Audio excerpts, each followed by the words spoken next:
오늘 말씀 에스더 5장 1절 제3일에 에스더가 왕후의 예복을 입고 왕궁 안뜰 곧 어전 맞은편에 서니 왕의 어전에서 전 문을 대하여 왕자에 앉았다가 아멘. 우리가 큰 사건과 사고를 만나고 있을 때 멍하니 멍 때리는 사람들이 많습니다. 우리 그리스도인은 그 사건과 사고 앞에서 멍 때리는 사람들이 아니라 뭐 하는 자들이라고요? 기도하는 자들입니다. 인생을 허비하는 사람들의 특징은 뭐가 없어요? 기도가 없어요. 기도가. 남들 따라 세상 따라 다니다가 인생을 다 허비해 버리는 거예요. 그래서 우리 그리스도인은 뭐가 필요한 것입니까? 인생의 핵심을 찾아야 돼요. 내가 어느 지방을 어디로 갔어요. 예를 들어서 제가 서울에 갔어요. 그냥 서울만 가면 됩니까? 서울을 왜 가는지, 서울에 가서 내가 뭐 해야 되는지 그걸 정해놓지 않고 서울에 올라가면 시간만 낭비하는 거예요. 시간만. 하나님께서 저와 여러분이 아무런 생각 없이 그냥 다포마을에 알아서 살아봐. 이렇게 하기 위해서 우리를 여기에서 태어나게 하였고 여기서 살게 해주신 분이 아닙니다. 하나님이 분명히 거제도 그리고 다포마을에 살게 해주신 핵심이 있을 거예요. 그 핵심을 알아야 돼. 핵심을 모르면 허무하게 하는 거예요. 전에 얘기했는지 모르겠지만 제가 이제 뒤늦게 고등학교 2학년 때 이제 공부에 대한 재미를 그 전까지만 해도 뭐 잘 몰라서 그래서 이제 그때 고등학교 2학년 때 산기도를 제가 그 안양에 흰돌산 기도원인가요? 뭐 거기 있어요. 그래서 그 위에 이제 그때 이제 목사님하고 저하고 산기도를 많이 갔는데 저녁에 그리고 한 4시 정도에 산기도 마치고 돌아와서 이제 집에 돌아와서 씻고 밥 먹고 학교 가요. 밤샌 거잖아요. 산에서. 졸립죠. 근데 졸리지 않더라고요. 밤을 샜어도. 왜 안 졸린지 아세요? 공부를 왜 해야 되는지 그 핵심을 제가 더 일찍 깨달았으면 하여튼 그때 이제 공부를 왜 해야 되는지 남들이 나한테 잔소리하는 게 아니라 내 안에서 이제 그 핵심을 알게 됐어요. 공부를 왜 해야 되는지. 그러니까 선생님의 수업 시간이 그 핵심을 내가 아니까 그 공부에 대한 재미를 아니까 선생님의 말이 졸리는 시간이 아니라 한마디도 놓칠 수 없어요. 그 당시 제가 뭐 우리 집안이 돈이 많아서 과외 다니고 그런 정도는 아니거든요. 그래서 수업 시간에 못 들으면 사라지는 거예요. 그래서 어떻게 하면 저 말씀을 들을까? 새벽 4시까지 산기도 하고 한숨도 못 잤는데도 수업 시간에 제가 잠을 안 잤어요. 꾸벅꾸벅 졸지 않았어요. 왜요? 공부에 대한 뭘 알았기 때문에 핵심과 재미를 알았기 때문에 이렇게 하니까 성적이 오르네. 그 우등상도 받고 그랬어요. 그때. 전에 막 못했지만 그 전까지만. 그런데 뒤에서 노는 애들이 있어요. 이 노는 애들은 집에서 10시간씩 자요. 여러분 10시간씩 자면 그 사람 그 위험한 거래요. 저 모르는데. 너무 오래 자는 것도 문제라는 거예요. 저는 한숨도 못 자고 와서 수업 듣는데 초롱초롱 들어요. 저는. 근데 뒤에서 노는 애들은 집에서 몇 시간 잔다? 10시간 자요. 10시간. 집에서 10시간 잤어. 그럼 수업 시간에 10시간 잤으니까 초롱초롱 할까요? 또 처자파 주무실까요? 어떻게 할까요? 또 자더라고 제가. 제가 그걸 보면 되돌아보면서 생각한 게 뭐냐면 공부에 대한 핵심이 없는 거야. 걔네들은 그 의미도 못 찾고 그러니까 그 시간에 지루한 거예요. 빨리 수업 끝나라. 선생님이 무슨 말 하는지 뭐 이해도 안 가고 더군다나 영어나 수학이나 과학은 딴 나라야. 딴 나라 말이야. 뭐 그러니까 핵심을 여러분 내가 오늘 하루를 살잖아요. 핵심이 없어. 그 시간이 따분하고 지루한 거예요. 우리 그리스도인은 오늘 하루를 살아도 내가 어디를 가도 뭘 붙잡아야 된다? 핵심을 붙잡아야 돼요. 내가 해야 될 게 뭔가 그걸 우리가 어떻게 알게 됩니까? 기도하는 사람만 알게 됩니다. 여러분 우리가 기도를 깊게 하고 또 집중해서 하면요. 우리의 삶의 초점들이 모아져요. 내가 이것도 해야 되고 저것도 해야 되고 내가 내 생각에 분주해져서 아무것도 못할 때 우리가 기도하고 이 모르드게처럼 그런 환난 중에 사람으로서 할 게 얼마나 많지 않겠습니까? 누구한테 도움을 구하고 줄을 서야 되고 그런 전략을 짜야 되고 너무 하는 일이 많기 때문에 하나도 안 되는 거예요. 너무 하는 일이 많기 때문에. 그래서 여러분 기도하게 되면 그게 내 삶에 초점이 맞춰. 저와 인생에 우리가 왜 예배 드리는 거예요? 왜? 하나님 앞에 초점을 맞추기 위해서. 우리 인생의 초점이 안 맞춰주는 사람 너무 많습니다. 왜? 너무 바빠. 예배 끝나고 어디 가야 되고 또 뭐 해야 되고 뭐 해야 되고 그냥 빙빙빙빙 돌아가는 인생 살지 마시고 이 모르드게처럼 그런 공경과 환난 속에 뭘 붙잡았어요? 자기가 해야 될 핵심. 그 핵심을 어떻게 알게 됐어요? 기도를 통해서. 기도를 통해서 내가 버려야 될 게 뭔지 하나님 앞에 내가 마땅히 생각해야 될 게 무엇인지 내가 해야 될 게 무엇인지 여러분 기도하게 되면 그 핵심을 붙잡게 돼요. 그래서 기도하는 그 한 사람 통해서 그 민족을 살리는 거예요, 여러분. 그 한 사람이 뭐 붙잡았기 때문에 핵심을 붙잡고 대부분이 다 남의 다리 엉뚱한 데 가서 개고생하고 엉뚱한 데 가서 사는 거예요. 뭐가 없기 때문에? 기도가 없기 때문에. 기도를 우리가 깊게 하게 되면 핵심을 발견해야 되고 그 핵심이 뭐다? 하나님을 발견하는 것이고 그 하나님 발견했으면 우리가 뭘 또 발견해야 됩니까? 사명. 저와 여러분은 이 세상을 대충 살아가는 사람이 아니라 뭐에 따라 하나님이 나에게 주신 사명이 있어요. 저와 여러분은 다 하나님 나라의 대사들입니다. 아멘. 그렇게 이 모르드게가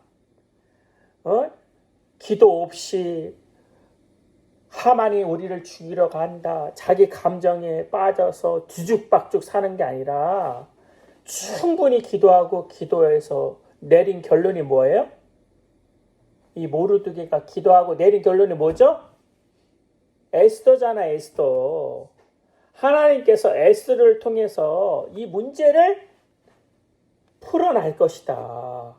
기도하게 되니까 이 모르드게가 이걸 깨닫게 된 거예요. 네. 그래서 하만이 얼마만큼 뇌물을 줬죠? 왕에게 1만 달란트를 왕에게 줬습니다. 그냥 페르시아 제국의 3분의 1의 국가 재정을 준 거예요. 그러면 하만이 그렇게 줬으면 모르드게는 2만 달러 주면 되자 이렇게 하지 않았습니다. 세상적인 방법을 구한 것이 아니라 뭘 했다고요? 기도했다는 거예요. 예. 기도한 다음에 이 모르드게가 핵심을 붙잡고 이건 내 책임이다. 도망가고 피하는 것이 아니라 이건 내 책임이다. 그리고 기도하는 방법으로 하나님이 이기는 방법을 알게 됐습니다. 이게 승리하게 되는 것인가. 예. 근데 여러분, 기도하지 않게 되잖아요. 그런 위기 앞에. 그러면 세상은 우리한테 뭐라고 하는지 아세요? 피하는 방법, 타협하는 방법. 또 우리 대부분 공무원들이 그렇게 안 하지만 복지부동이라고 혹시 들어본 적 있습니까? 예. 세상은 다 복지부동이야. 이게 최고의 답이에요. 괜히 네가 나서지 마. 그냥 적당히 있어, 적당히. 그냥 다수에 끼어 있어. 그럼 어려움은 안 당해. 그냥 네가 그냥 그러다가 너만 당해. 그래서 이게 세상이 가르치는 법이에요. 그러나 여러분, 우리가 그렇게 신앙 싸움에서 복지부동하고 피하면 그 당시에는 죽지 않아요. 근데 그 죽는 시간이 조금만 연장될 뿐이지 결국은 패배하고 맙니다. 그래서 모르드게가 한 게 뭐예요? 피하지 말라. 잠잠하지 말라. 예? 오늘 14절에 저와 여러분 읽지 않았습니까? 이때 내가 만일 잠잠하여 말이 없으면 유다인은 다른 데로 말미암아 노인과 구원을 얻으려니와 너와 내 아버지 집은 멸망하리라. 내가 왕후의 자리를 얻은 것이 이때를 위함이 아닌지 누가 알겠느냐. 잠잠하지 말라. 피하지 말라. 도망하지 말라. 지금 인생의 핵심을 붙잡고 기도를 통해서 내 핵심을 붙잡고 위기 앞에서 도망하지 말고 내가 해야 될 일을 하라는 겁니다. 하라는 것입니다. 그 방법으로 그 히든카드가 누굽니까? 에스더입니다. 히든카드가 뭔지 아십니까? 보이지 않는 카드거든요. 하만한테는 모르는 거예요. 에스더가 유다인인지. 근데 하나님이 히든카드를 숨겨놓으신 거죠. 여러분, 인생에 어떤 문제가 생길 때 피하는 길로 가지 마시고 이기는 길로 가길 바랍니다. 그 이기는 길은 뭡니까? 하나님 앞에 나가는 길입니다. 그리고 하나님 앞에 그 히든 카드가 있어요. 네? 그리고 하나님은 모든 일을 능치 못한 일이 없습니다. 없습니다. 그리고 이 하만처럼 우리를 죽이려고 하고 그들을 향해서 같이 음모를 꾸미고 나도 공격해야 된다. 사람 앞에 초점을 맞추는 살아가는 자들이 아니라 비록 저 사람이 나를 공격해도 우리는 누구한테 초점을 맞춰야 돼요? 하나님 앞에 초점을 맞추고 나가면 되는 거예요. 우리가 하나님 앞에 초점을 맞추게 될 때 우리 안에 들어오는 게 있어요. 그게 십자가입니다. 십자가. 그리스도인은 보여지는 십자가, 귀걸이, 목걸이 이거를 막 자랑하기 위해서 다니는 자들이 아니라 예수님이 걸어가신 그 십자가를 세우는 자들이에요. 그래서 내가 죽어지로 말미암아 하나님 나라가 정정정 확장되는 거예요. 에스더가 그랬잖아요. 내가 뭐하면 뭐하리라? 내가 죽으면 하나님이 나중에 살려줬다. 이거 아닙니다. 내가 그냥 죽겠습니다. 그러고 나간 거예요. 내가 여러분 살려고 하니까 문제가 많은 거예요. 내가 어떻게 목사로서 내가 어떻게 살까? 내가 권사로서 장로로서 어떻게 살려고 하니까 자꾸 더 가지려고 하고 교회 분쟁이 생기고 그러는 거예요. 제가 죽겠습니다. 그럼 교회 안에 문제 하나도 없어요. 죽지 않으려고 하니까 이게 아둥바둥 하는 거예요. 우리 그리스도인은 하늘의 미랄로 어떻게 죽어줘야 돼요. 그러면 하나님께서 반드시 책임져 주십니다.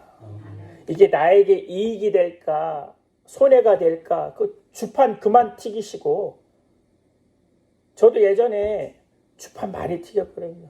예전에 저기 성직교회에 있을 때 그때 그 강남 한복판에 있는 교회인데 그때 성남에서 왔다 갔다 이제 출퇴근을 하는데 그때 성남의 달동네 우리가 살았어요. 그래서 교회 근처로 이사 오고 싶어서 이제 그 강남 부동산에 들어가서 이제 강남 부동산에 들어가서 이제 집값이 어떤지 이제 내 가족 살기에는 평수가 32평이면 제 생각입니다. 32평이면 이제 살기 좋겠어서 32평 아파트가 어떻게 되나 들어가서 이제 봤는데 지금은 더 올랐어요. 그 당시 몇 년도인지 뭐 하여튼 20년 전인지 20년 전에 우리나라에서 제일 싼 동네 일원동입니다, 여러분.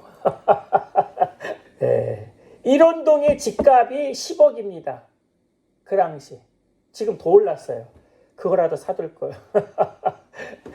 그래서 이제 10억이라는 걸 알아서 내가 이제 사무실로 돌아와서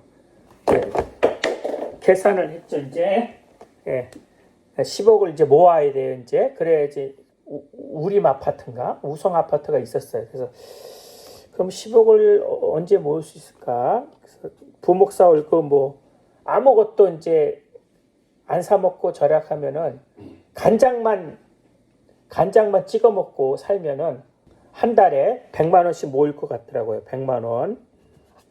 한 달에 100만 원.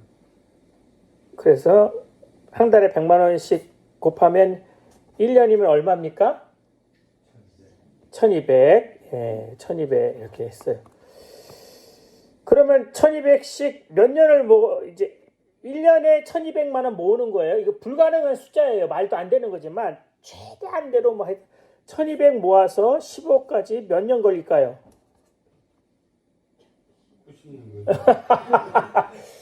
90년 걸려서 그 아파트 살아서 뭐 해요, 내가? 못 사는 거예요. 그러니까 머리가 뽀가지고 나는 집도 못 사는 인간인가? 좌절하게 되고 그러는 겁니다. 아무리 계산기 여러분 인생 계산기 두들겨 봐요. 불가능한 거야, 불가능한 거. 그래서 우리 그리스도인은 계산하는 인생이 아니라 하나님 앞에 기도하는 인생입니다. 그러면 패배할 수밖에 없는데 하나님이 하만을 처리해 주시잖아요. 뭘로요? 기도로. 그래서 너무 복잡한 계산으로 절망하고 좌절하지 마시고 하나님 앞에 저와 생각에 초점을 모아서 하나님 앞에 기도하여 승리하게 되어지기를 기도드립니다. 아멘. 기도하겠습니다. 어려움 앞에 도망가고 피하는 자들이 아니라 주님의 말씀을 붙잡고 기도하게 하여 주시옵소서. 그래서 에스더처럼 죽으면 죽으리라 나가 하나님이 인도해 주시는 복된 결과를 간증하며 찬양하는 그리스도인들 되게 하여 주시옵소서. 주 예수 그리스도 이름으로 기도하옵나이다. 아멘. 이제는 우리 주 예수 그리스도의 은혜와 만국가신 하나님의 사랑과 성령님의 내주 교통 충만케 하여 주심이 이제부터 영원토록 함께할지어다. 아멘.